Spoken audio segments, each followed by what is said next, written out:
Moi, j'ai fait 5 finales mondiales sur 100 mètres, une sur 200 mètres. Quand on prend ces 5 finales, c'est sûr que si on enlève ces filles-là, à chaque fois, je suis médaillé, je suis sur le podium. Oui, bien évidemment, hein, j'ai les boules, hein, les boules, parce que ben, c'est pas du tout la même reconnaissance, hein, que ce soit ben, au niveau sportif, au niveau financier ou tout ce que vous voulez, hein. Je suis arrivé juste au moment où Marion Jones, elle commençait aussi les championnats du monde, Ouais. 97. Donc, on a fait quasiment toutes les années, mes années phares. Donc, oui, pendant longtemps, j'étais en colère, hein. Après, bien évidemment, ce qui est triste, hein, il y a toutes ces espèces d'arbitrage, de règles, de soi-disant, d'institutions de sanctions. Mais au final, on se rend compte que on n'a jamais gain de cause, Ouais. finalement. Parce que même des médailles après coup, bah, ça m'aurait fait plaisir quand même si c'était pas sur le moment.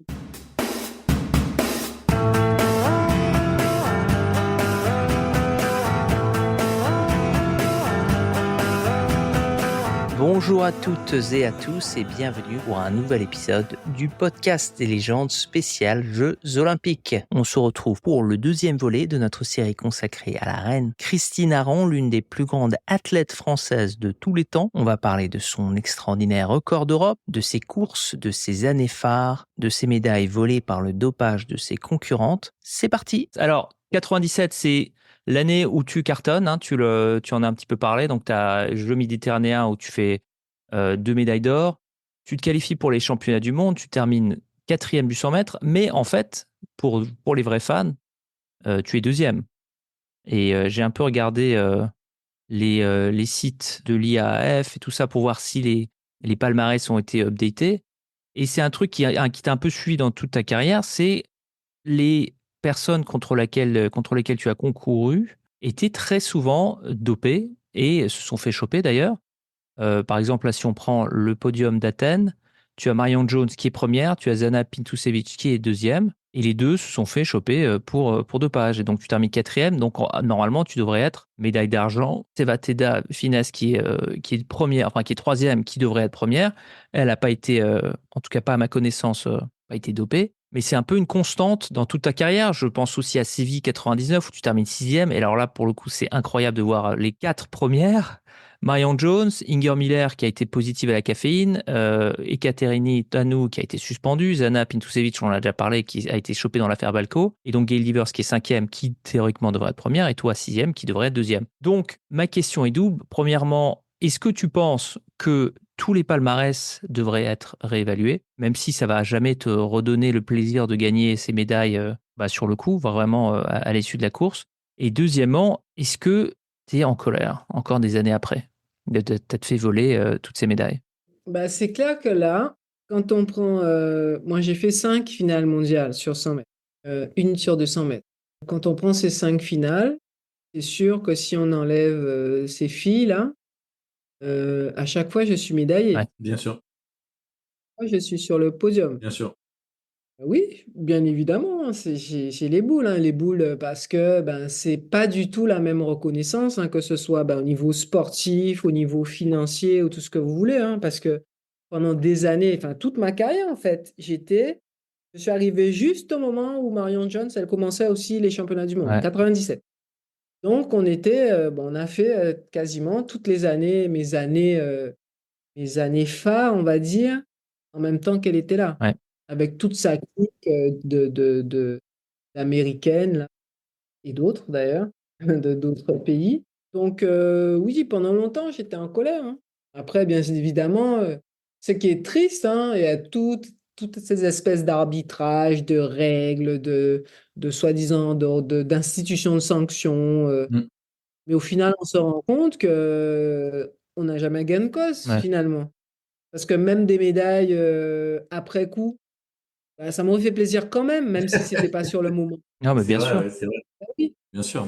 ah oui, parce qu'il n'y en a pas qu'une. Non, mais il y Il en n'y a en a plein pas et bah, tu qu'une. as raison. Là, je revois Faut aussi dire, 2003. 2003, tu termines, je crois, quatrième. Tu as Tori Edwards qui est condamné pour dopage, Shenras Europe. Tanou qui est troisième, qui est aussi dopé. Enfin, à chaque fois, ouais, à chaque fois, tu en avais deux, trois, parfois quatre. Paris, J'étais au départ, je crois, sixième ou cinquième, oui, sixième. Puis après, c'est vrai que celle qui a gagné, Kelly White, elle a été déclassifiée. Après, bon, il y a eu tac, tac, tac. Enfin, bon. Après, qu'est-ce que vous voulez y faire? Ah, justement, la question, ça revient sur ce que disait Michel, c'est-à-dire, est-ce qu'il n'y a pas justement de la part des instances d'athlétisme des actions à faire Pour réviser tous les palmarès. Déjà, ce serait une première étape. pour réviser, ouais, Ce pour serait une réviser, première ouais. étape, ça me paraît normal. Mais ils le feront jamais. C'est comme aussi, c'était à Sydney. À Sydney en 2000, on finit quatrième. Oui. Il y a eu tout un micmac dans toutes les équipes avant nous. Là, il y a eu des histoires de dopage. Ouais, bon, déjà, les Américains, il y en avait, je crois, 3 sur 4 qui se sont fait choper. Dans les championnats olympiques ou pas? Bah oui. Bah, pour nous, La oui. réponse, la réponse te dit Vous d'un gars qui... voyez, Oui, évidemment. c'est des trucs. Enfin, Mais, tu je vois, trouve que Christine, ça aurait dû permettre à la fédération de se bouger aussi pour essayer de récupérer des choses. Mais c'est aussi qu'il y a tellement de. On ne sait pas que finalement, ils laissent les choses comme ça. On récupère que dalle. je te réponds, ouais, je peux comprendre que par exemple, sur 4 athlètes qui font le 4 fois 100 mètres, il y en a une qui est pas dopée, les 3 autres sont dopés et qu'elle a les boules. Mais bon, elle doit s'en prendre pas à celle qui va récupérer les médailles, mais à ses 3 autres collègues qui étaient dopés, tu vois. Oui, oui, ça, c'est leur histoire entre Ah elles. ouais, c'est Mais leurs histoires entre elles. bon, Donc ouais. à la fin, à la question simple, est-ce que tu es censé être médaillé d'or à Sydney en 4 fois 100? La réponse est oui. Là, je sais qu'il y avait eu, je ne sais pas si c'est les trois équipes, mais enfin, je sais qu'il y a au moins deux équipes parmi celles qui sont devant nous, où il y avait des problèmes de dopage, quoi. À partir du moment où tu as l'Amérique, enfin, tu as les États-Unis et tu as la Russie, ouais, la réponse est déjà là. Donc voilà. Mais bon, moi, je me dis, pour me consoler de tout ça, moi, je me suis toujours dit, bon, faut voir le verre à moitié plein plutôt qu'à moitié vide. Ouais. Je me dis, même des fois, il y a des trucs que j'aurais pu rater pour X et Y raisons. Par exemple, juste avant les championnats d'Europe. À l'époque, c'est justement mon entraîneur qui s'occupait des relais, donc il était à fond relais, relais, relais. Et donc, on avait un relais à faire dans une Coupe d'Europe. Mhm. Je me rappelle que j'avais ressenti une petite douleur à la cuisse. Logiquement, dans la prudence, pour une athlète qui va faire les championnats d'Europe dans, je sais pas, un mois, le relais, c'est pas franchement la priorité. Ouais. Mais non, je n'ai pas entendu ce que tu as dit, Christine. Tu vas faire le relais. C'est Vous bien. voyez? Ouais, Et donc, euh, je me dis quelque part, dans cette course-là, j'aurais pu me péter Ouais. ouais, bien et sûr. jamais j'aurais été champion d'Europe. Ouais. Vous voyez comment des fois ça goupille les choses, Bien sûr. le sport, enfin, des fois ça tient à tellement peu de choses, mais Dieu merci, hein, je me dis, bah, c'est passé, je me suis pas blessé et j'ai enfin pu éclore comme je devais le faire depuis longtemps.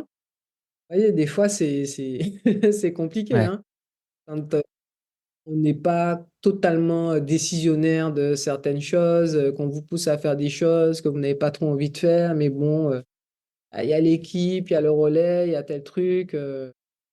Donc, pour revenir à la question de départ, oui, des fois, je suis en colère parce que vous imaginez bien que je n'aurais pas eu la même dimension que j'ai maintenant. Bien sûr. Pas du tout. Bien évidemment, dans le cœur de beaucoup de Français, de beaucoup de gens, même déjà, il y a beaucoup de gens qui pensent que je suis championne olympique. Bah, tu l'es pour nous, Ouais, hein. ouais. Ça, c'est indéniable. Euh, euh, je sais qu'il y a beaucoup de gens ben, en France ou ailleurs, il y en a qui ont beaucoup apprécié ma carrière. Encore aujourd'hui, il y a beaucoup de gens qui viennent me voir, on voit qu'ils sont heureux en fait de toutes les émotions qu'ils ont pu partager quand j'étais athlète. Et ça c'est très touchant c'est pour moi, hein. Ça signifie beaucoup pour moi parce que finalement, on va dire médaillement parlant, Mhm. je n'ai pas ce que je devais avoir, mais bon, j'ai quand même ce retour des gens qui est important pour moi et qui me montre que ils ont aussi vécu avec moi ces injustices. Bah, moi, je te dis, personnellement, j'ai gros fan, hein, honnêtement, de ta carrière et j'ai vu énormément de tes finales et de tes courses et j'ai des souvenirs de dingue, justement, du temps. Parce que ça dure pas longtemps, hein, 12 secondes, hein, ou 13 secondes, ou même un 4 fois 100 mètres.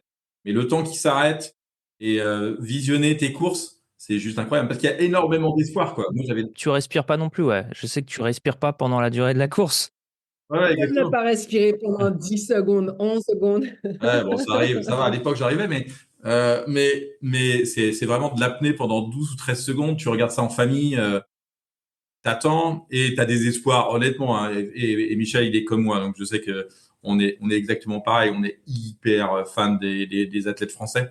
Et donc, on a un espoir de dingue. Même le plus nul des Français en soi qui ferait une course, on serait derrière lui à fond. Mais quand c'est Christine Aron, je peux te dire que on pensait déjà que tu allais gagner avant même de faire la course. Et tu as 13 secondes d'apnée qui sont des moments hyper forts, en fait. Mais Donc, voilà, donc c'est ça qui me reste, hein. Bien sûr, des fois, quand j'y pense, ça arrive, hein, d'y penser. Il y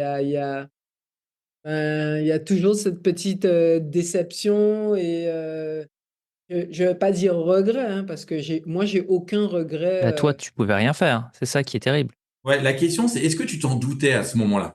Ouais, à un certain moment, oui, oui, oui. Ben, en plus, je me rappelle, j'avais une masseuse donc, qui me suivait, et puis donc, elle a commencé à regarder le 100 mètres aussi, regarder les filles, et puis, je me rappelle qu'elle m'avait dit, mais Christine, vous vous rendez compte, ces filles au départ, on a l'impression que leurs muscles courent déjà avant même qu'elles ne courent.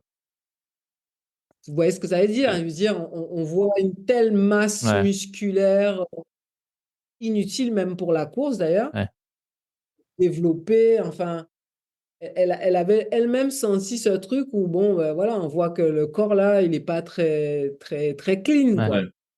Bah, Marion Jones, elle avait une technique, en tout cas, je me souviens, c'était encore plus voyant sur le saut en longueur, où elle avait une technique complètement rudimentaire.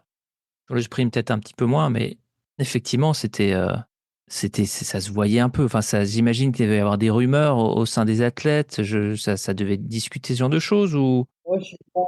J'ai toujours vu des filles avec des trucs comme ça, là, des espèces de trapèzes comme ça. Je me dis, mais moi, j'arrive pas à avoir ces muscles-là. Comment est-ce que. La comparaison avec des monstres. Peut-être qu'ils faisaient pas les mêmes Ouais, exercices, hein, ouais. mais moi, j'ai jamais eu des trapèzes qui partent de là et qui descendent comme ça. Bon, Ah, et puis t'as pas eu non plus des appareils dentaires à 28 ans pour te remettre ta mâchoire suite à des problèmes de dopage, tu vois. ouais, après, il y en a qui disaient que c'était par rapport à je sais pas quoi. Enfin bon, mais moi, j'en ai vu aussi évoluer, hein. Ça m'a fait penser un peu à Griffith Joyner, hein, Ouais. qui était toute mignonne, toute belle, en 80, je sais pas, en 84 peut-être. Et puis on a vu la En métamorphose en 88, 88. ouais. Ça, c'est des C'était une records. athlète en Ouais. fait qui courait, qui était moyenne, hein, finalement. Elle courait en 11-10 peut-être, 11-20, j'en sais rien, et qui voilà, et qui s'est métamorphosée complètement. Et j'en ai eu une autre qui courait avec moi au début, hein. Je me rappelle, ben, Carmelita Jeter, elle était dans les 11-10 par là aussi. Puis à un moment donné, je l'ai croisée. Je crois que j'avais déjà fini ma carrière, ou j'étais sur la fin. Je l'avais croisée, on discutait bien et tout. Et là, Carmelita a changé de voix. Carmelita a des boutons. Mm. Carmelita, ce n'est plus Carmelita, c'est devenu Carmelito. Voilà. Mais pas officiellement. C'était- Mais 10,73, on sont redescendus dans le classement puisque Carmelita s'est tapé un 10,67. Et qui restait? Euh, Ouais, qui restait comme Florence oui, Griffith Joyner. Hein. ah Ouais, oui, mais parce qu'à un Florence moment Griffith donné, Joyner, elle s'est jamais fait choper, entre guillemets, mais il y en a plein d'autres qui se Ah, sont bah, fait. elle est morte à il 38 y en ans. a plein, il Ouais. y en a plein qui se sont pas fait choper. Il y en a plein qui se sont pas fait choper aussi. Mais moi, j'ai constaté, au moment où je l'ai connu, peut-être un peu avant 2007, tout ça, à un moment donné, c'était plus la même. Mm. Voilà, et puis c'est vrai que mes 10,73, qui au moment où je l'ai fait, aurait dû être même le record du monde, Oui. parce qu'il y avait Griffith et Marion Jones devant. Et puis derrière, ben, il y a eu d'autres filles. Mais maintenant, je sais pas quelle est, je sais pas, je suis à 5, Et je crois que 6. tu es septième. La fois que j'avais vérifié, je crois que tu étais septième. Il y a de fortes chances que ça bouge encore parce que maintenant, on a des chaussures supersoniques qui vont vite, Ouais. qui fait que bon, bah, les filles courent plus vite. Les filles qui sont talentueuses, bien sûr. Hein. C'est pas, si vous Ouais, êtes c'est une cool. chèvre à courir en 12 secondes, Ouais, c'est ça va clair. faire 10-60. Mais voilà, c'est un peu comme quand il y a eu les combinaisons en natation. Ouais. Ben, tous les records étaient battus. Ben, en tout cas, les pointes maintenant sont une avancée technologique considérable au service Des records. des records, hein. comme les nouvelles chaussures aussi qui propulsent sur le demi-fond. J'en Ouais, ai bien sûr. profité pour mes marathons, hein, donc je ne vais pas critiquer ces chaussures qui m'ont fait gagner beaucoup de temps. Non, mais après, ce n'est pas une critique en soi, c'est une C'est observation, incomparable. c'est factuel que le matériel améliore. On n'est pas sur de l'amélioration de la performance par un développement quelconque de récupération, de soins ou d'alimentation, quoi que ce Mm. soit. On est sur un développement par l'aide technologique du matériel utilisé. Ouais, non, c'est comme les combinaisons en natation qui ont ensuite été interdites parce que les records étaient battus systématiquement. Ouais. C'est ce que je viens de te Ouais, dire c'est tout ça. à l'heure. Ouais. Systématiquement, on a un tas de records qui étaient battus avec ces combinaisons et ils les ont arrêtés. Ouais, t'as raison. Là, où est-ce qu'on met le curseur sur ces points? Mm. Ouais. Parce que de toute façon, les sponsors, leur objectif, forcément, c'est de donner des chaussures les plus performantes possibles aux Bien sûr. athlètes. À mon époque déjà, on essayait de faire des chaussures plus légères, des chaussures qui renvoient, ben, ça continue. Donc, je veux dire par là que même si demain, ben, il y a certains records ou temps qui seront battus, ce sera ben, bien sûr parce que l'athlète est bon, mais pas parce qu'il est meilleur que celui dont il a battu le record.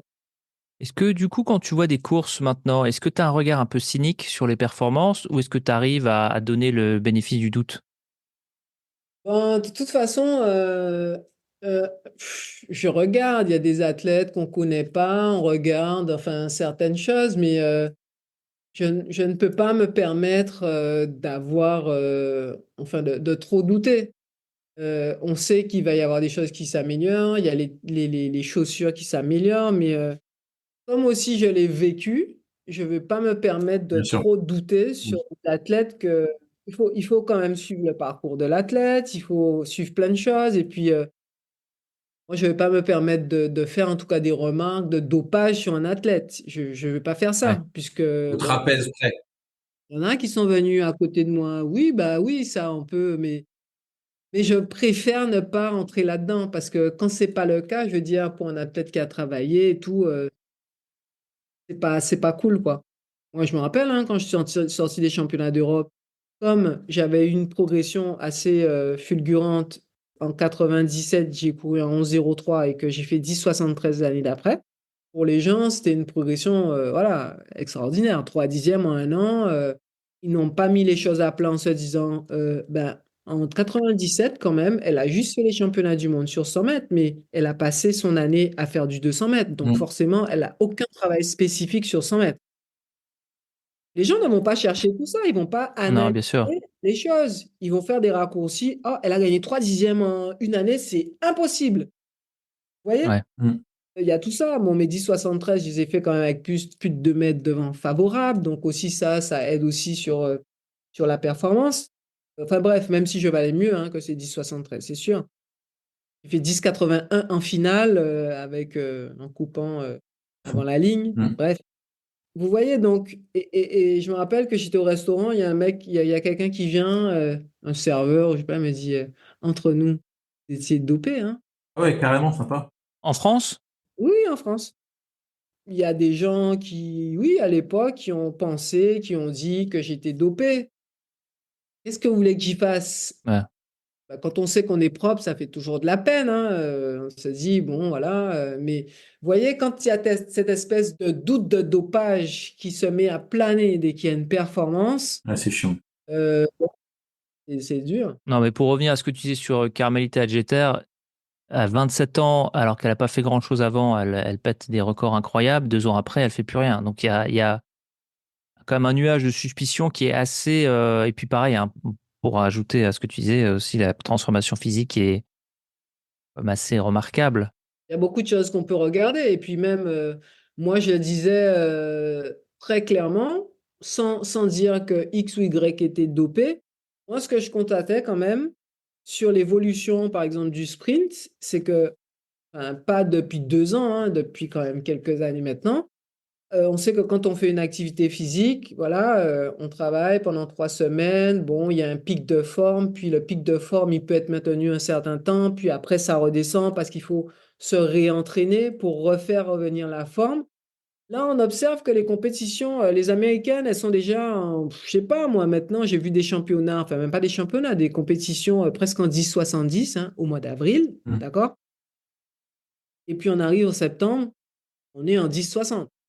Entre les deux, il y a des championnats, il y a Mm. des meetings. Je me dis, comment est-ce qu'on peut avoir une telle densité de performance d'avril à même les championnats dont je parle, je me rappelle, il y avait encore Carmelita Jeter, c'était en septembre, hein. Mm. Tu as commencé à courir en avril et en septembre, tu es encore Au max. 30 et quelques.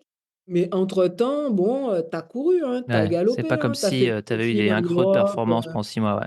Tu restes au top pendant 6 mois, ce Tu qui as fait est. des meetings en Europe quasiment toutes les semaines, puisque bon, tu viens en Europe pour courir, tu rentabilises le billet, tu rentabilises, tu es là pour faire de l'argent aussi, hein, puisque c'est le moment où tu peux gagner de l'argent, les meetings.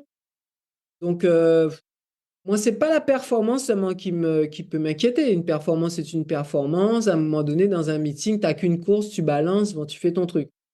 Mais quand tu es en championnat, que tu balances des super temps, que tu aies une densité de performance pendant X mois, moi, je ne comprends pas. Mm. Ça mérite justement plus de recherche. D'accord. Tu disais, quand tu fais 10,73, à ce moment-là où tu es au top, tu penses que tu peux faire mieux? Tu penses que tu peux être à 10,50? C'est quoi, en fait, tu crois, si tu avais été dans les conditions optimales, qu'est-ce que tu avais dans le ventre, en fait? 10,50, non, mais moi, je visais moins de 10,70. Pas des temps de fou, hein, mais mon objectif, ouais, c'était moins de 10,70. Ouais. Et tu penses que tu... 10,69, ça aurait été parfait. Ouais. Ok. Juste en dessous, quoi. Ouais, ouais, ouais, ouais, ouais, pour moi, je pense que réellement, je valais moins de 10,70. Mm. Quand je vois la demi-finale, voilà. Mais le sport, c'est ça. La clé, c'est ça. On fait un truc à un moment donné. Je sais pas si on va le refaire. On n'est pas dans les mêmes conditions l'année d'après. Donc, voilà. Et j'ai jamais pu être dans les mêmes conditions sur les années qui ont suivi, quoi. Qu'est-ce qui t'a manqué, justement? C'était quoi, 80, enfin, Mais 97? Non, 98? 98. 98, tu fais 10,60. Après 98, il y a eu 99. J'ai eu des problèmes de genoux. Euh, J'arrivais à faire même un 10,95, sixième en finale à Séville. Ouais. Cette année-là, mon entraîneur, justement, prend le relais national en charge. Et puis, on passe notre temps à faire du relais. Du relais, relais, relais, relais, relais. Au détriment du sprint spécifique à ma discipline. Moi, le problème, pour moi, il était là. Ouais. D'accord. Et la cause nationale pour qu'on ait une médaille en relais plutôt qu'en individuel. Ouais, c'était quand on avait des séances de sprint, c'était sprint en relais, sprint machin. Enfin, pour moi, là, je lui ai dit, on s'est embrouillé là-dessus, hein. Je lui ai dit, ouais, mais bon, quand je lui ai parlé de ça, il m'a dit que, ouais, que je ne m'étais pas bien échauffé parce que vous savez, à Séville, il faisait au moins 50 degrés dehors. Bon, moi, j'ai trouvé un couloir où je m'échauffais. Non, c'est vrai, il faisait 50, hein. Ah, je me souviens, ouais, c'était monstrueux. On a l'impression d'être dans un four. Je me suis échauffé dans un couloir. Moi, j'étais suffisamment échauffé. Non, non seulement je m'échauffe beaucoup, je me suis toujours beaucoup échauffé depuis l'époque de mes blessures. C'est devenu un peu obsessionnel. Et donc, je lui dis, bon, ben, je pense que cette année, on n'a pas fait assez de sprint, quoi. Mm. Et là, il me dit, non, tu t'es mal échauffé, en fait. Donc, je lui explique le truc. Et pour moi, réellement, je suis passé à côté de cette année-là parce qu'on n'a pas fait suffisamment de spécifiques sprint, mais que le sprint, on le faisait sur des séances de relais. D'accord.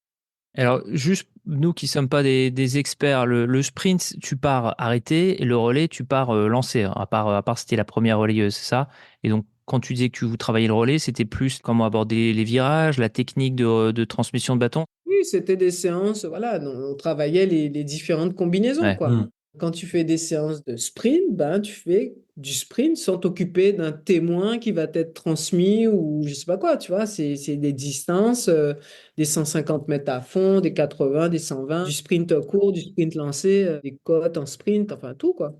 Et à aucun moment, tu peux t'entraîner. Alors, je sais que tu tentes l'expérience américaine, tu dis toi-même, ça n'a pas très bien marché, mais à aucun moment, tu as voulu prendre une autre structure d'entraînement, en dehors peut-être du contexte fédéral, ou tu sens que c'était vraiment ce qui était le plus bénéfique à ta carrière?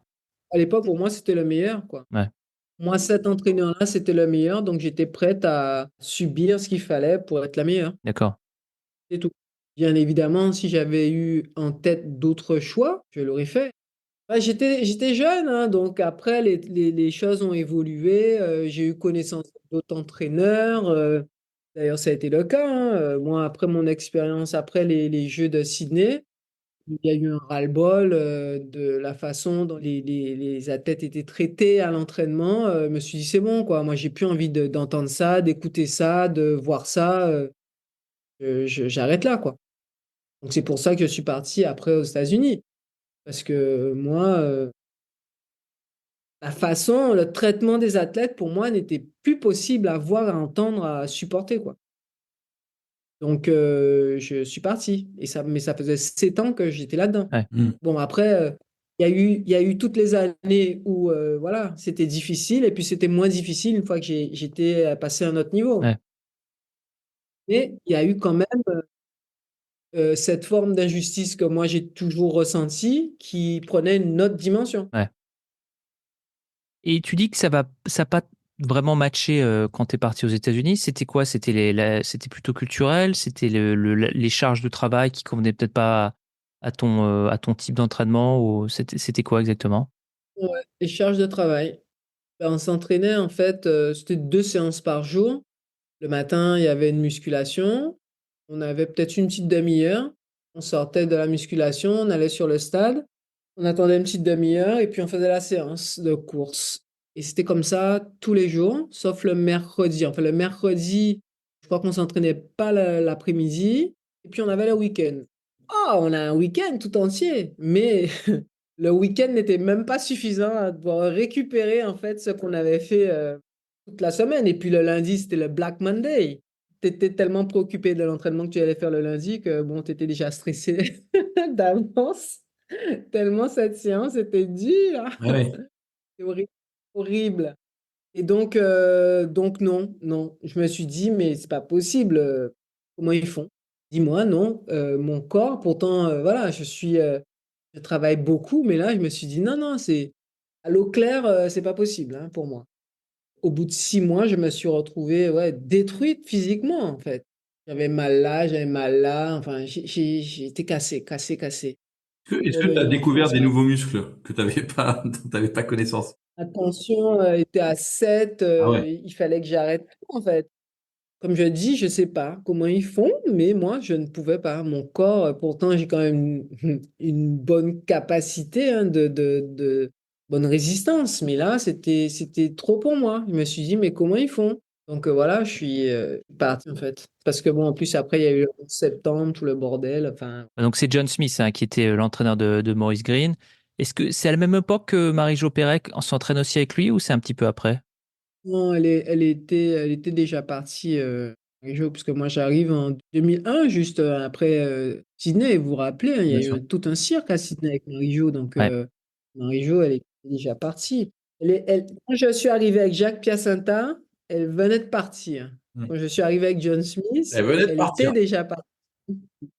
Je ne sais pas si elle venait de partir. Je ne sais pas si en 2000, elle s'entraînait avec lui encore, mais bon, je ne sais plus. Mais puis bon, sinon, j'ai pas accroché non plus avec ces Américains là. Enfin, ces Américains. Ce groupe, plutôt. Les gens du groupe.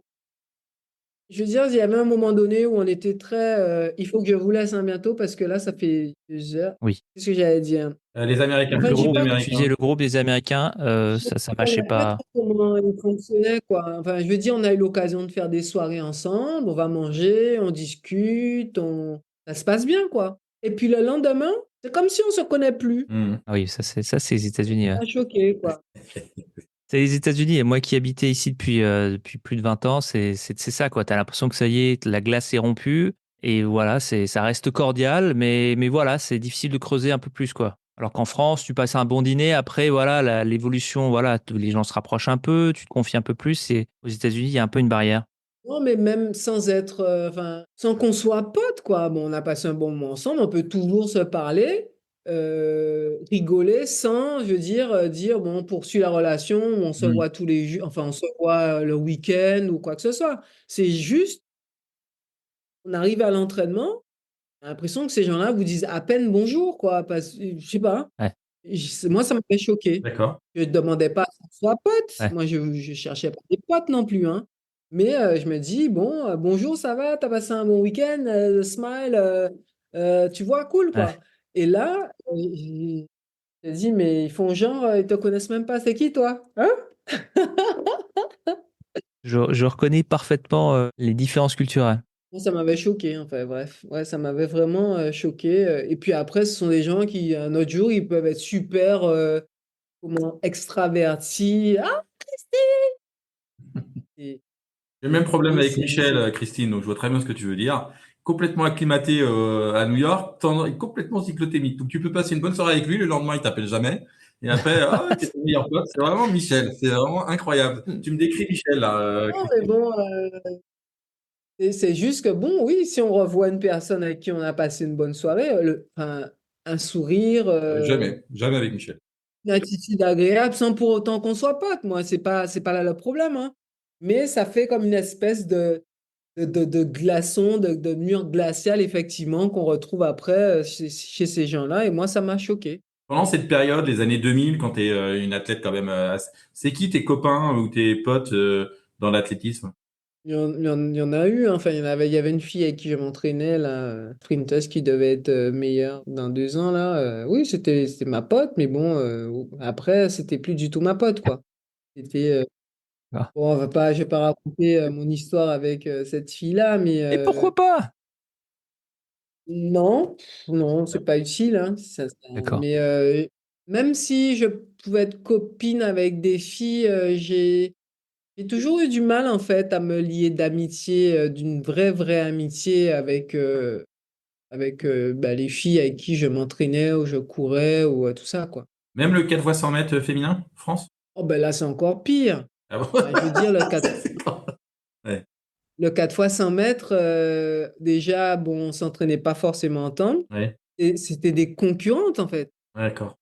Donc C'était là, des tu brises adversaires. l'image que j'avais de toi qui était super pote avec les Et Patricia Muriel Girard, Urtis, Muriel Hurtis. et les Patricia Girard, tout ça. Alors, en fait, bon, c'était des collègues, quoi. Tu dis que je brise mon Non, non, image, non, mais pas en du fait, tout. c'est pas. L'image que moi j'avais Mais ça, d'un groupe de potes, ce qui du effectivement. relais, mais pas de moi. Non, non. Du Non, relais peut-être, mais pas de moi. non. Mais moi, là-dessus, j'ai toujours été très clair avec les gens. J'ai toujours dit, OK, nous, on est là pour faire un job, voilà. Moi, je suis pas copine avec elles. Ce sont mes adversaires, je veux dire, à côté de ce relais. Ouais.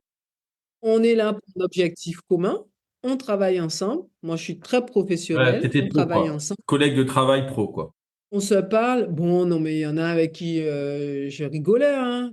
Pas toutes, mais bon, il y avait quand même une ambiance, ça allait, hein. Je commence à comprendre Bah, pourquoi dis donc, les Américains avaient peut-être un peu de mal, Christine. Je commence à comprendre un peu mieux. Non, non, ouais, ça allait, les mecs étaient débiles, mais ça allait, ouais. mais c'est clair qu'il y avait une vraie sincérité. Moi, Ouais, je le dis clairement. Il y avait une vraie sincérité au moment où on préparait, par exemple, les championnats du monde, où on allait courir.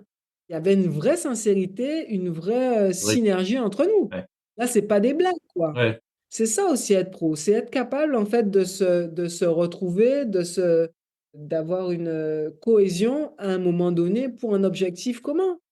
On est là pour aller chercher une médaille pour la France, quoi. Enfin, pour nous déjà, hein. ouais. Et après, là. Pour nous déjà, Ouais, c'est exactement. sûr. Voilà, pour la France. Donc, il n'y a pas de grain de sable à avoir dans ça, dans Ouais. Ouais. l'équipe, quoi.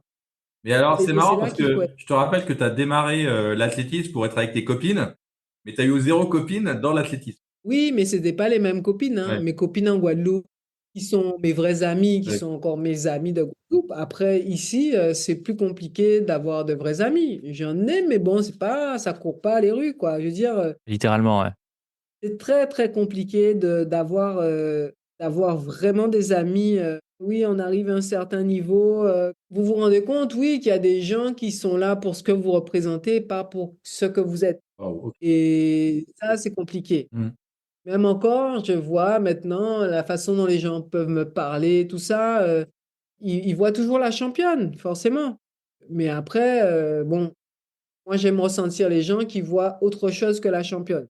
Et donc les amis, bon, voilà quoi, il Faut dire que moi, je suis pas aussi, je vais pas dire que je suis pas très sociale, hein, mais je suis très méfiante aussi dans mes relations D'accord.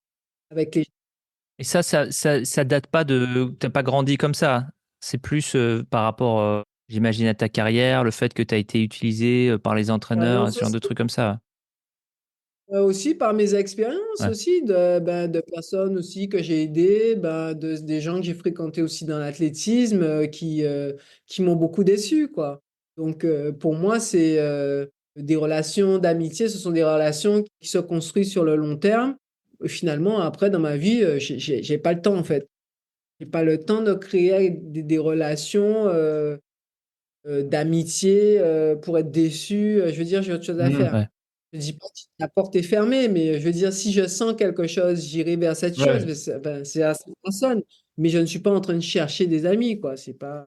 Non, mais c'était pas l'objectif hein, de ce podcast. On cherche un copain pour Christine, pour passer les Ah, vacances. non, non, non, non, mais comme vous m'aviez demandé Ah, mais des si, bien trucs sûr. C'est pour sortir de ça, très clairement, il y a eu le sujet, par exemple, des gens avec qui vous peut-être vous préparez mentalement une course ou des choses et qui j'ai souvent entendu, bon, ben, ta copine fait de la même discipline que toi. Attention, quand tu cours, c'est pas ta copine. Mmh. C'est totalement vrai. Il faut pouvoir faire la part des choses, Ah, bien sûr. faire la part des choses, parce que c'est dit, bon, c'est ma copine, je vais pas courir à fond, je peux la laisser gagner. Moi, c'est ma copine, on partage. Non. Non, non.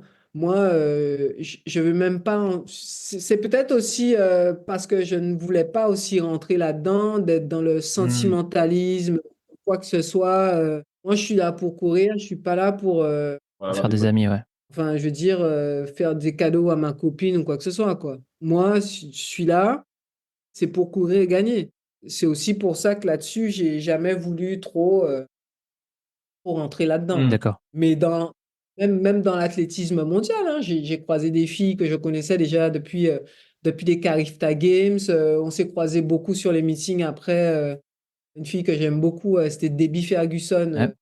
une Bah oui, Bahaméenne, une Bahama. très sympa. Voilà. Même, comment elle s'appelle, la Belge, la Kim Gewart Ouais. aussi. C'était une fille très sympa. Il y a des filles comme ça que j'appréciais beaucoup de les voir sur les meetings. Mais voilà, c'était pas mes amis, Ouais, bien sûr. foncièrement mes amis. Bien sûr. J'étais dans Vous la travaillez. bagarre, quoi. Une fois que je suis au départ de la course, il n'y a pas de Eh copinage, ouais. ça, c'est pas possible. Ouais. Non, non, moi, Et On peut pas demander à quelqu'un qui a organisé des fight clubs à 8 ans aux abîmes d'être quand même dans l'amitié systématique, quoi. non, mais c'était gentil, c'était gentil.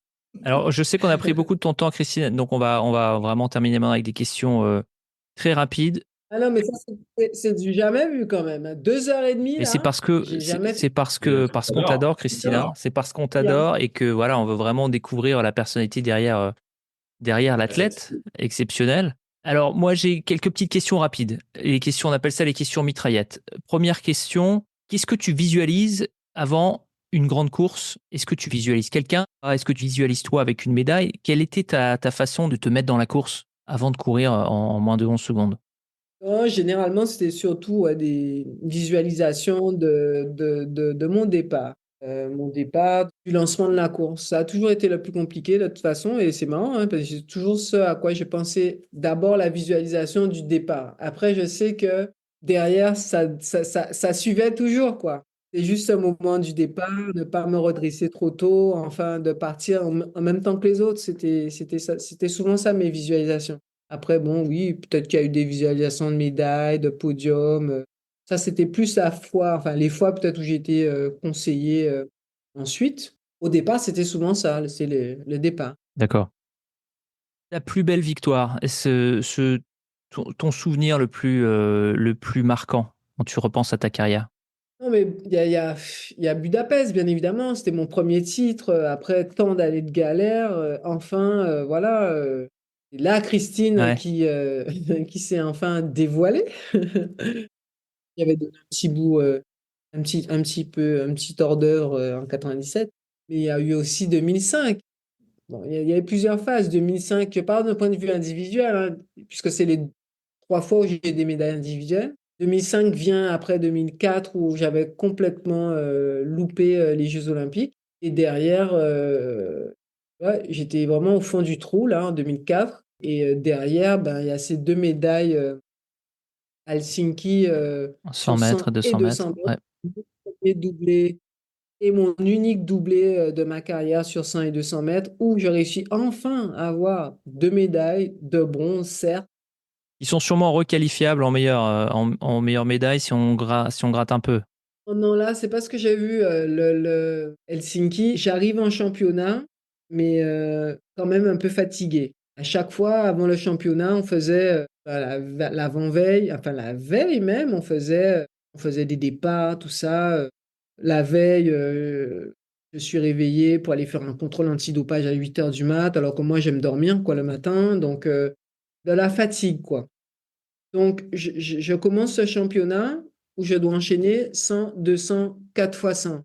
Ça veut dire 4 tours sur 100 mètres, 4 tours sur 200 mètres, 3 tours, 2 tours sur le relais. Donc, vous imaginez combien de courses ça fait en une semaine. Ouais. Donc, l'entraînement de l'avant-veille, ben, il aurait pu être évité, quoi. C'est pas comme si, enfin, je veux dire, j'étais prête, j'étais à un certain niveau qui faisait que, ben, une série, voilà, Ouais. c'est bon, quoi. Ouais, bien sûr. Encore, je ne sais pas si on a eu 3 tours sur Helsinki. J'arrive même plus à me rappeler combien de tours on a eu. Enfin bref, donc le 100 mètres, je fais la faute technique que je ne voulais pas faire, bien évidemment, me redresser trop tôt, donc beaucoup plus de temps à prendre de la vitesse sur le 100 mètres. Donc je finis troisième, bon là, il n'y a rien à dire. Et puis le 200 mètres, je suis championne du monde jusqu'aux 150 mètres. Et puis j'avais déjà les 3 tours ou les 4 tours du 100 mètres dans les jambes. C'est la troisième course sur 200 mètres, donc ça fait 7 courses. Très en forme, mais il manque de jus, Ouais, quoi. forcément. Et- Ou ben, je termine dans le même temps que la deuxième, 22-31, et partagé au millième. Ça les boules quand même. Ouais. Hmm. Quand tu es deuxième avec le même temps que la troisième, mais quand tu es troisième avec le même temps que la deuxième, Ouais. tu vois, médaillé de bronze, ça sonne pas pareil que vice-championne du monde. Ouais, ouais. Il y en a un qui est plus long. Voilà, mais au final, j'ai deux médailles que je n'ai jamais eu en championnat. Hmm. Donc, encore une fois, je vois le verre à moitié plein Ouais. plutôt qu'à moitié vide. Ouais. Hmm.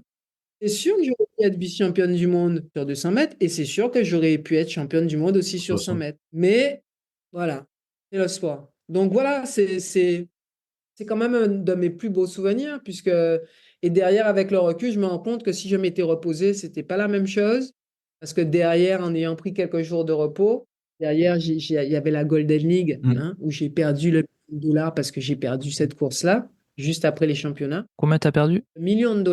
Ouais, pour Ah gagner oui. toutes tes courses. J'ai gagné 5 courses sur Hmm. 6. Mais la course qui était juste après Helsinki, j'ai perdu. Si tu gagnes les 6 courses, tu partages avec ceux qui ont gagné comme toi. Sinon, tu gagnes tout. Mais quand tu gagnes 5 courses sur 6, tu as 0. Pas mal, hein? Un bon système. Enfin bref. Donc, mais après, quelques jours après, sans entraînement, je fais un super temps. Je crois que c'était le Grand Prix de Monaco. Je fais un super temps. Et je me rends compte là que j'ai raté des choses parce que j'ai trop fatigué. Ouais. J'aurais dû récupérer des entraînements. Ça fait partie de l'expérience et des choses qu'on apprend. Bon, un peu trop tard, hein, puisque bon, là, après, j'ai pas eu le même état de forme derrière sur les années qui ont suivi, mais j'ai appris que bon, ben là, j'aurais dû me reposer, j'étais prête, j'avais juste à faire du jus Hmm. et j'aurais été bien meilleure sur mes championnats. Hmm. Mais bon. Donc, oui, une belle année en 2005 où je pensais même que je pouvais faire mieux que ces 10,73. Mais bon, voilà. Et puis, ben voilà, hein, c'est les moments forts hein, de ma carrière. Et puis 2003. Et championnat du monde à Paris, Ouais, mais bon, grosse déception sur le 100 mètres quand même. tu fais Mais voilà, quatrième. les moments marquants, c'est 2098, 2003, 2005. Il n'y en a pas un, parce que tous ces moments-là ne sont pas comparables et ont une saveur particulière. Bon, peut-être que s'il avait été championne olympique sur 100 mètres, je vous aurais dit là, il n'y a pas photo. Tu nous auras même pas Ouais. reçu, Christine. Mais ce n'est pas arrivé. Non, mais c'est pas comme si vous m'avez demandé ça après. Bah, c'est notre créneau, Là, hein, ça c'est fait 20 ans plus tard. C'est un peu plus facile d'avoir les stars. ça fait ma dernière compétition, c'était en juillet 2012. Ouais. Donc ça va faire 12 ans. Dernier entraînement, c'était plus 2000, qu'est-ce que j'ai dit? 2012. J'ai arrêté vraiment en 2015. Ouais. Ouais, tu fais les championnats d'Europe d'Helsinki. Je crois que tu fais 5e au 4x100 et je crois que tu es éliminé aux séries aux championnats d'Europe en tout cas. Mais tu as eu une belle longévité en tout cas, hein. Bon, pas la Merlanoté qui est, je crois qu'elle a couru jusqu'à 45 ans, mais t'as quand même couru pendant très longtemps. Dernière compète 39 et dernier entraînement 42. Alors, petite question justement, Christine. Si demain tu cours là, le 100 mètres, tu le fais en combien? 10,69? Aucune idée. Waouh! Oh, mais bon, vous savez, faire un 100 mètres par exemple, déjà moi j'ai toujours peur de me péter, donc je vais jamais dire allez, je teste un 100 mètres à fond comme ça, Ouais, même, sans enfin, entraînement, ouais. même en Ouais. off et dire je teste un 100 mètres à fond la caisse, je vais jamais faire ça. Ouais, les gens qui n'ont pas été athlètes ont plus cette facilité à se lancer Comme des débiles, en à fait, des tu veux dire. à fond. Ouais, mais quand on sait ce que c'est que de se péter Ouais. l'ischio ou Ouais. un truc, jamais je vais faire un sprint sans m'échauffer, sans être prête. J'en sais rien, hein. Euh, déjà courir, faire un 100 mètres là en 15 secondes, faut y aller, hein, faut pousser, hein, quand même. On s'en rend Pardon. pas compte, mais faire 15 secondes au 100 mètres, c'est Ouais. déjà rapide. Ah, bah, non, mais Après, ouais, je pense que je peux quand même courir encore en 13 secondes. ah ouais, Ah ouais. tu penses? Comme ça, sans entraînement, oui. Ah oui, t'as Mais des beaux bon, restes quand même, hein. j'imagine, j'en sais rien. Après, moi, j'ai arrêté parce que vraiment, Souffle. j'ai un problème au niveau du bassin qui faisait que mon ischio était toujours tendu. Ah oui, Donc, forcément, je ne pouvais pas faire le sprint. ouais. C'est pour ça que j'ai arrêté. Donc, à partir d'une certaine vitesse, je ne pouvais plus accélérer. D'accord, tu plafonnais.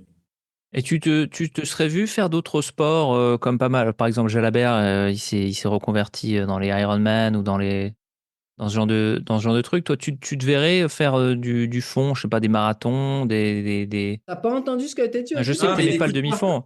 Il Non, non, je n'écoute sais que pas. t'aimais C'est pas, quelqu'un qui je n'écoute sais que pas. t'aimais pas le C'est vraiment demi-fond. l'américain. C'est vraiment l'américain qui écoute Je jamais sais que les autres. t'aimais pas le demi-fond, mais pour se maintenir en forme. Moi qui suis pas du tout un Je sais pas. athlète, Pourquoi je vais aller faire des trucs que j'aime pas? d'accord.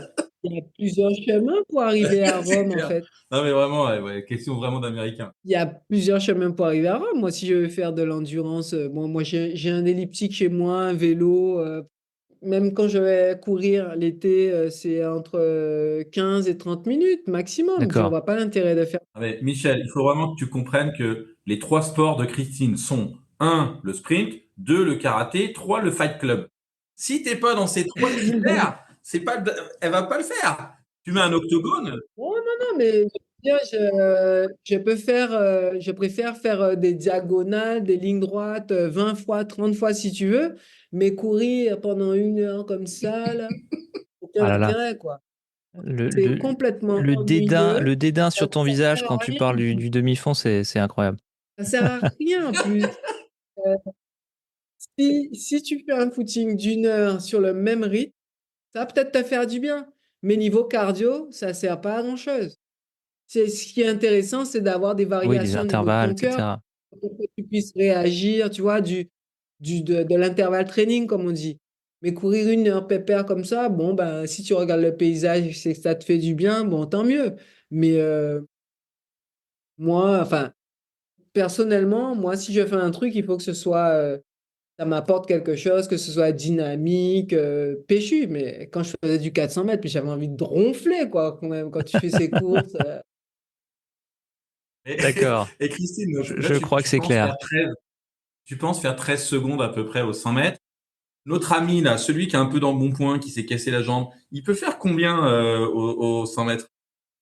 Bah déjà, je pense que notre ami, hein, je veux juste dire, déjà qu'il arrive à se lever, faire travailler ses ischios pour aller ensuite D'être un short? au frigo sans se claquer, je pense que ce serait déjà pas mal. Non, mais j'ai du 13 comme ça. Peut-être que je réussirai à faire moins avec 2, 3 Ah, le, entraînements, je le sais.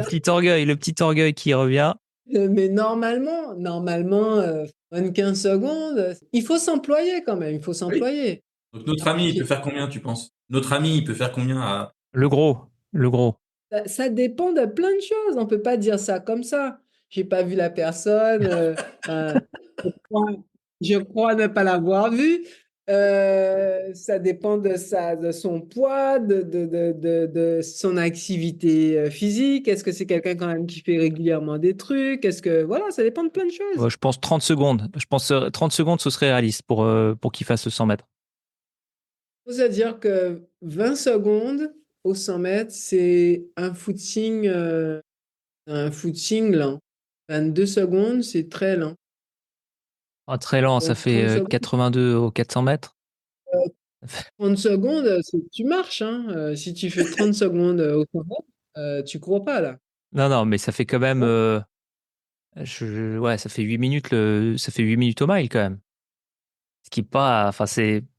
Évidemment, pour une athlète olympique. Guillaume, je te le dis tout de suite, hein, tu fais pas 30 secondes au 100 mètres. Ou Mais- pas Mais toi, tu peux pas, Guillaume, mais ta connaissance, tu peux lui dire. Ah oui, bah oui, tu peux pas calculer les choses comme ça hein, aussi. Tu vois, si par exemple, quand je faisais du demi-fond, enfin du demi-fond, de l'endurance, on va dire, du long ouais. à l'entraînement, si on faisait des 800, ben on allait courir sur la base de 20 secondes. Ouais, Un 800, c'est-à-dire qu'une fois que tu as passé le 100 mètres, tu continues encore 700 mètres. ouais, Mmh. Plus tu raccourcis la distance et plus la vitesse ce que tu fais au 100 mètres va être courte. Voilà, comme tu dis, les 13 secondes, les 14 secondes, tu vas les faire à fond. Mais derrière, tu continues pas à Oui, courir. bien sûr. Si tu cours sur une distance plus longue, forcément, au 100 mètres, tu n'auras pas la même vitesse. Mmh. Si tu pars pour faire un 400 mètres, en 15 secondes au 100 mètres, ça te fait 1 minute. Ça va vite, hein. Mmh. Vous pouvez essayer, hein. Vous allez voir, vous allez me dire des nouvelles. Ouais. À l'entraînement, quand on avait un 400 base 15, bah, ça court, hein. Puisque les filles en compétition, elles sont des fois même en 1 minute, même plus d'1 minute en compétition.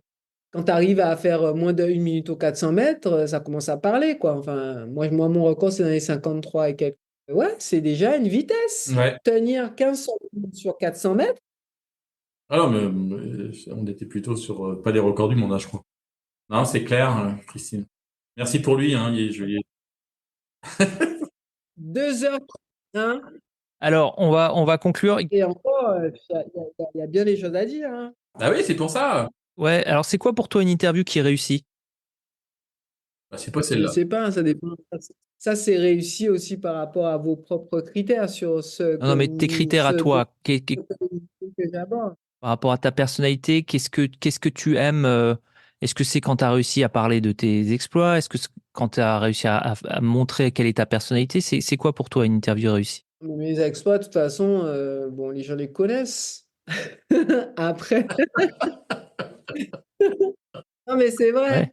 Après, oui, les gens connaissent. Après, je pense que ce que les gens veulent plus connaître, c'est comment j'ai abordé les choses, des compétitions, ma vision, comment je me préparais, quel était mon état d'esprit à différents moments, qu'est-ce qui m'a été à tenir quand j'étais blessé. C'est aussi, je pense que c'est ce qui intéresse les gens, de la même manière que ils savent qu'on est en chambre d'appel, qu'on va bientôt passer sur la piste, mais on voit pas toujours ce qui se passe dans la chambre d'appel. Un peu plus maintenant, hein, mais avant. Oui, comment est-ce qu'on vit cette chambre d'appel avant les courses, la pression, les adversaires, les regards, tout ça, c'est sont des choses que, enfin, moi j'ai remarqué que les gens aiment savoir. Notre état d'esprit, comment on surmonte tout ce stress et blessures. Je veux dire, comment est-ce que notre vie a changé par rapport à tout ça. Vous voyez, je pense que c'est tout ce que les gens aiment savoir. Comment je suis en dehors de l'athlète, de la piste, etc. Mais bon, ça, les gens le voient aussi au fur et à mesure. Enfin, peuvent imaginer un petit peu la façon dont je parle quand je fais des interviews. Moi, je suis assez direct, en fait, Ouais, t'as dans vu, ce moi, que je pense, ce que je dis. Après, ça plaît pas toujours, mais bon, en fait, des fois, je m'en fous, en fait, de ce que pensent les t'as gens. raison. Oui, non, mais des fois, bon, là, clairement, je suis élu dans ma ville. ouais. Clairement, je fais des efforts, des fois, pour ne pas dire ce que je pense. D'accord. Même si je le dis directement, mais je veux dire, Ouais, bien sûr, euh, en assemblée devant il y a eu 45 beaucoup de personnes. choses. Ouais. sur lesquels je ne me suis pas exprimé ou je n'ai pas parlé parce que je préfère ne pas faire de bruit. D'accord. Mais généralement, oui, oui, j'aime bien clairement dire ce que je pense. Je m'en fous de ce que ça rentre pas dans les cases, ou c'est pas bien, ou c'est pas, je sais pas. Vous voyez, concernant la crise du Covid et tout ce qui se passe dans le monde, il y a bien des choses à dire que je trouve injustes. Toute leur histoire de picouse, de restrictions, de liberté soudoyée, de tout ça. Il y a beaucoup de choses à dire, hein, ça c'est clair, hein. Des choses avec lesquelles je ne suis pas du tout en accord. On vit vraiment dans un monde pourri, quoi, il faut le savoir. Donc voilà. D'accord. Mais, euh, oui, oui, moi je suis assez comme ben, on me voit là que. Alors justement, tu parlais de chambre d'appel. Est-ce que tu étais le genre à intimider ou on a cette image que les Américaines, c'est des gros trash talkers, etc. Est-ce qu'il y avait une certaine intimidation dans le regard, dans les chambres d'appel, tout ça, ou est-ce que c'est un mythe? Est-ce que les Américaines étaient pas différents des autres? Si, par exemple, Zana Pintusevich, là, dont vous avez parlé, ça, c'était une furie, une folle. Ouais, c'était la fille qui était dans l'intox dès l'échauffement, avec une multitude d'exercices, de gestes. Après, bon, je l'ai vite cerné, on va dire. Elle continuait aussi en chambre d'appel à pousser des cris, faire des gestes. Enfin, D'accord. Marion Jones, oui, elle était dans un état de toute puissance, mais bon, on sait pourquoi aussi. Mais elle m'a jamais. Bon, je savais qu'elle était forte, qu'elle était plus forte que moi, mais bon, après, je crois que moi, j'ai toujours su rester dans mon énergie, même sur 100 mètres. C'est compliqué hein, de rester dans son énergie avec des filles à droite, à gauche, qui peuvent vous parasiter. Et c'est la chose à ne pas faire, justement, à rentrer dans l'énergie des autres. Ouais, tu disperses. Les autres, ils sont là pour vous polluer, quoi, pour vous impressionner, pour prendre l'ascendant à un moment sur votre mental à ce moment-là. Et bon, même si on se fait prendre à ça ou les premières compétitions, mais on doit être conscient de ça après, et ne pas être assez fort, assez prêt pour ne pas entrer dans le truc des autres. Et donc, bon, oui, j'ai très vite compris ça et moi, je me suis très vite isolé. Même ne pas vraiment regarder mes adversaires parce que j'avais pas envie j'avais pas envie de regarder ce qui se passait, enfin ce qu'ils faisaient ou Ouais, qui se passait. t'étais dans ta bulle, quoi. Et j'étais dans mon coin, dans ma bulle, pour ne pas en fait être en contact avec un élément perturbateur. D'accord. Alors, dernière question, avant la dernière question. Euh, Non, non, là, franchement, là, c'est. alors, la dernière question, quelle est la legacy? Quel est l'héritage Christine Aron à l'athlétisme français ou à la vie française ou au monde? Qu'est-ce que tu lègues au monde? Question difficile. Ben, c'est à eux de poser la question. Je lègue ma présence sur la piste que j'ai donnée comme émotion, comme l'élégance de la course, je dirais pas de la technique parfaite ou de quoi que ce soit, mais quand même, je crois que j'ai quand même atteint techniquement quelque chose de bien hein, sur le 100 mètres.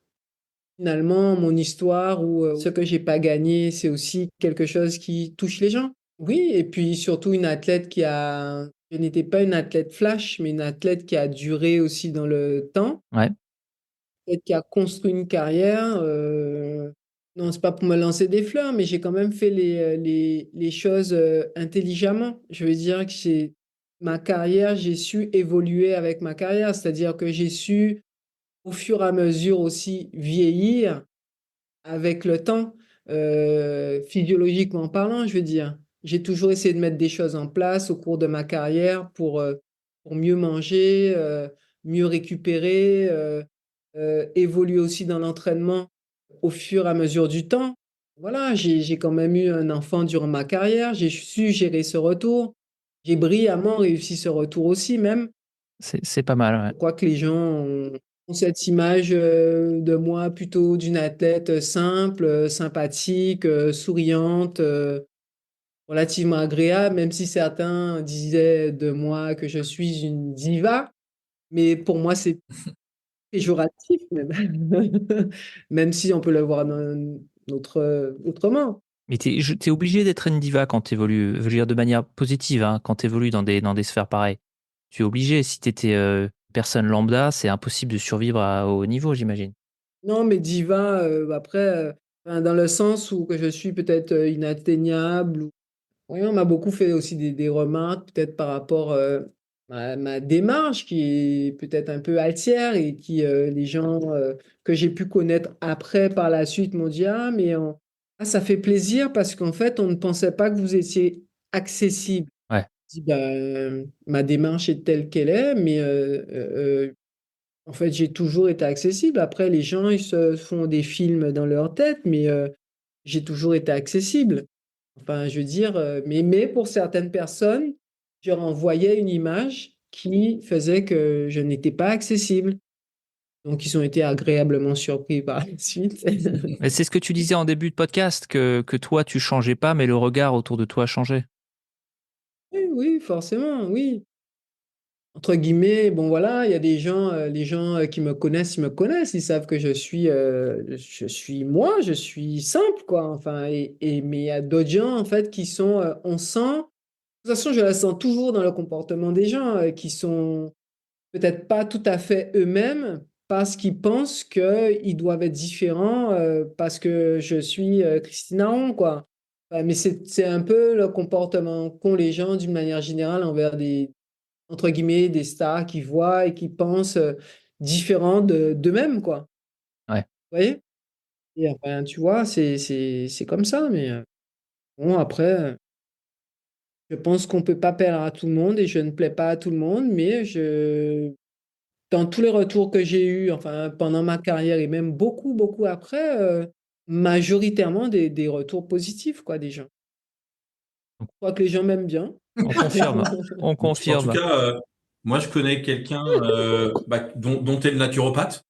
Enfin, t'as pris récemment un jeune gars, Pas si Je suis jeune que pas ça. encore naturopathe. non, Je suis mais pas encore en naturopathe. stage, Ben voilà, en stage. je devais passer 2 heures cet après-midi sur le système endocrinien, ben c'est mort. Non, mais en même temps, tu as trouvé un client. Et ça, c'est pas mal. Je sais pas, il est où? Il est à Champigny, il est dans la région parisienne. Il est dans la région parisienne, oui. Ah, bon, à voir alors. Et il court le 100 mètres, il court le 100 mètres en 30 secondes, d'après un petit calcul qu'on Oh. a fait il n'y a pas très longtemps. Ouais. Il y a du progrès, il y a du boulot, il y a du progrès. Enfin, il y a des progrès en tout cas à faire, Ouais. hein, ça c'est sûr. Ça va pas être difficile. Merci Christine en tout cas d'avoir passé tout ce temps avec nous. Merci beaucoup, Christian. On avait encore plein de questions, mais bon, on va s'arrêter là. C'est vraiment hyper gentil de ta part de nous avoir accordé tout ce temps. Vous aviez plein de questions encore? Mais oui, bien sûr. Il y avait... Il y avait combien? 200 questions? Non, mais moi, par exemple, moi, j'étais fasciné par tes coupes de cheveux. Je trouvais que c'était toujours une surprise de voir est-ce que ça allait être blond platine, est-ce que ça allait être cuivré, est-ce que ça allait être... Et pour moi, c'était un peu une fascination. Et tu détonné non seulement par ta foulée hyper gracieuse, mais en plus par tes différences capillaires. Et je me posais la question, comment tu décidais quelle allait être la nouvelle couleur? Est-ce qu'il y avait une réflexion derrière tout ça ou est-ce que c'était plus de l'instinct? Ouais, c'était plus de l'instinct. C'était, oui, enfin, c'était un peu comme je voulais, comme je le sentais. En fait, c'était quelque chose de très spontané au départ. J'ai un peu arrêté parce que ça devenait le sujet préféré des journalistes. Bien sûr. C'est quoi la couleur que vous allez faire pour la prochaine compétition? Quelle coiffure? Quel truc? Mais c'était très spontané. C'était vraiment en fonction du moment, hein. Exactement comme quand je m'habille, hein, je ne vais pas dire à l'avance comment je vais m'habiller, c'est vraiment en fonction de mon humeur, en fonction de comment je le sens, quoi. C'est très, très naturel. D'accord. Mais, euh, mais c'est vrai que c'est c'est marrant, hein. Vous remarquerez peut-être qu'à l'époque où j'ai commencé à me teindre les cheveux en blond, ça n'existait absolument pas. Vous qui faites des interviews de 50 000 footeux plutôt que d'autres sports, bien sûr. Il faut commencer quelque part, hein. Il Euh, faut commencer quelque part. On commence par la base. on peut commencer dans la diversité Bien aussi. sûr. Et du coup, eh ben après, vous pouvez observer que tous les footeux se teignaient les cheveux en blanc. Enfin, une Ouais, bonne c'est vrai. partie. À un Ou moment en donné, c'est rose. devenu à la mode, Ouais. quoi. Et puis bon, voilà. Bon, quand on est un peu avant-gardiste dans un truc et puis qu'après tout le monde copie, ça devient pas marrant, quoi. Ouais. D'accord. Donc j'ai arrêté. Ah, d'accord. D'accord. Il y avait trop de mecs en blond, machin, j'ai arrêté. Il y avait trop D'accord, de ça c'est un Christina. bon scoop. Mais bon, après, il y a des gens qui font des trucs parce que c'est à la mode ou voilà, mais il faut savoir porter aussi les choses. On fait pas, tout ne va pas à tout le monde, quoi. D'accord. D'accord. Guillaume, je pense que c'était pour toi, hein, cette remarque. Ne la Ouais, prends pas j'ai bien personnellement. compris, Mais... mais ça fait partie du Non, mais coaching. non, Et j'ai complètement accepté. non, je ne vise personne en particulier, mais non, mais c'est vrai. C'est vrai, c'est comme la mode. La mode, moi, je n'ai jamais été une fille qui suit la mode. J'ai ma mode à moi. Je veux dire, je vais piocher dans ce qui m'intéresse, dans ce qui est à la mode, mais je ne vais pas nécessairement suivre un truc qui est moche et qui ne me plaît pas parce que La c'est à mode. la mode. Vous Ah, voyez, pour finir, quand même, peut-être une des parties où on n'a pas trop. Moi, quand j'ai eu mon premier enfant, j'ai pris 30 kilos, hein. Donc, c'était pendant ma carrière. Oui. ouais. Ben, j'ai réussi à les perdre en 3 mois. En moi. Au départ, en faisant de l'activité physique, puisque bon, j'ai fait du vélo pendant, ouais, je faisais du vélo quand même, 1 heure tous les jours, tous les jours, tous les jours, de la marche, des trucs, mais en régulant quand même avec mon alimentation. C'est pas possible de Ouais. tout faire avec le sport. Mm. Et alors, il y avait un truc que et c'est vraiment ma dernière question, hein, promis. Est-ce qu'il y avait quelque chose que tu t'interdisais de faire pendant ta carrière? Peut-être quelque chose que tu pouvais pas manger ou des trucs comme ça. Et ensuite, quand ta carrière était terminée, c'est devenu un de tes plus grands plaisirs.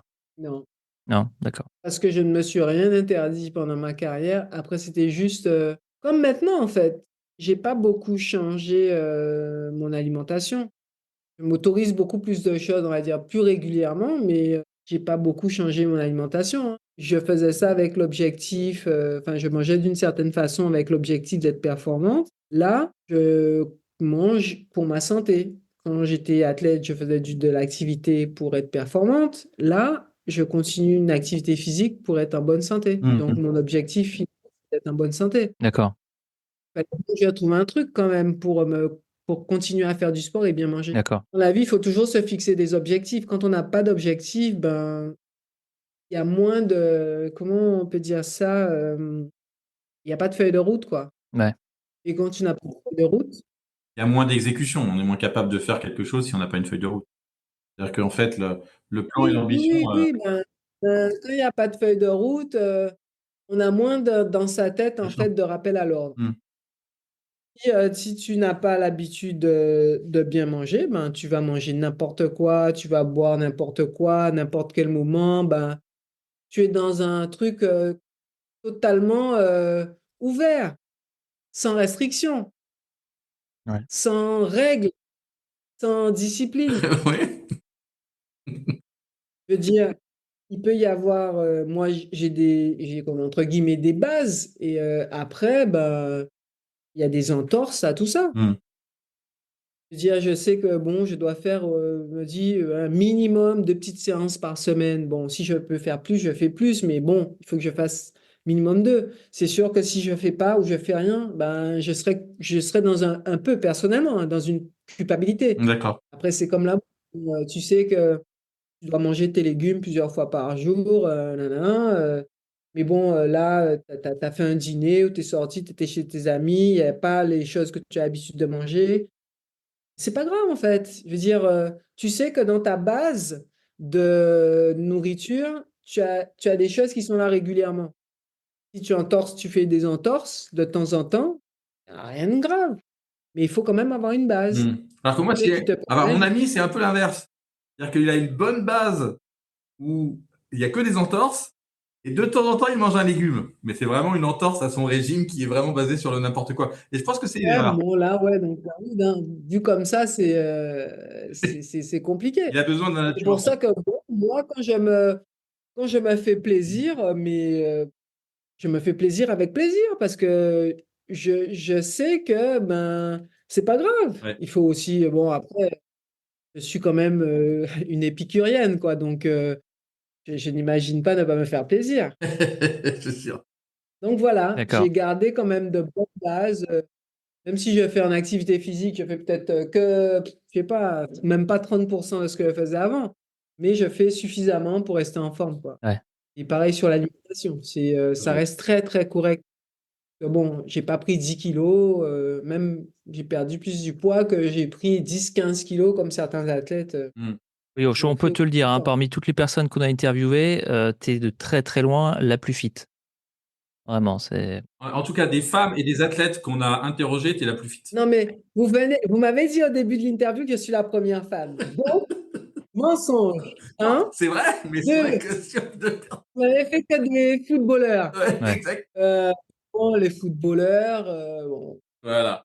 Moi, j'en connais quelques-uns quand même qui étaient dans l'équipe de France en 98 qui sont encore fit, hein. Bon, on les a pas encore Ah, eu, bah, hein. c'est pas Si tu neuf. veux leur parler de nous, avec grand plaisir, hein, sans vouloir mettre de Donc, le Ah, bah, pression. bœuf. ouais, donc là, Donc, le bœuf, oui.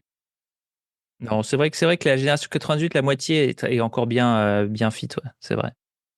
Ouais, mais il y en a d'autres. En tout cas, Christine, merci beaucoup pour ton temps. C'était exceptionnel pour nous. C'était un véritable plaisir. en tout cas, je peux vous dire que j'ai jamais fait de ma vie d'interview de 3 heures. On prend ça comme un compliment. J'espère qu'on t'a pas trop ennuyé avec nos questions. Donc, je sais pas. Faudra que je fasse un tour aux États-Unis ou je ne sais pas, mais Écoute, là, ça se négocie. écoute, Ah, je suis d'accord. 3 heures, si tu viens à New York, de la vie. avec grand plaisir, je t'invite à dîner. Vraiment À New York, à New York, avec grand plaisir, je t'assure. Ce sera une manière de te remercier un petit peu pour le temps que tu nous as accordé, qui était vraiment très généreux de ta part et très apprécié. Et je pense qu'il sera apprécié de nos auditeurs parce que c'est un peu notre concept, c'est de laisser le temps. Merci Christine encore, hein. C'était super sympa. Et puis si tu as des critiques, des idées, des suggestions, hein, tu as mon WhatsApp maintenant. Et donc n'hésite pas à nous les faire parvenir, hein, avec grand plaisir. ça marche. Et merci encore pour ta disponibilité. Bon courage. Les gens de Champigny ont beaucoup de chance de t'avoir. Oh, c'est gentil.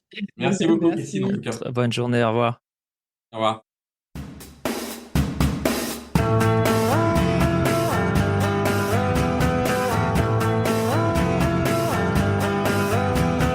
C'est la fin de ce deuxième épisode et de ce cycle consacré à la reine Christine Aron, la fantastique athlète française qui nous a tant fait rêver. On se retrouve dans quelques jours pour continuer notre série consacrée aux Jeux Olympiques avec une autre surprise, un autre invité exceptionnel. Je vous donne rendez-vous sur toutes les plateformes ou sur notre site web www.lepodcastdeslégendes.com.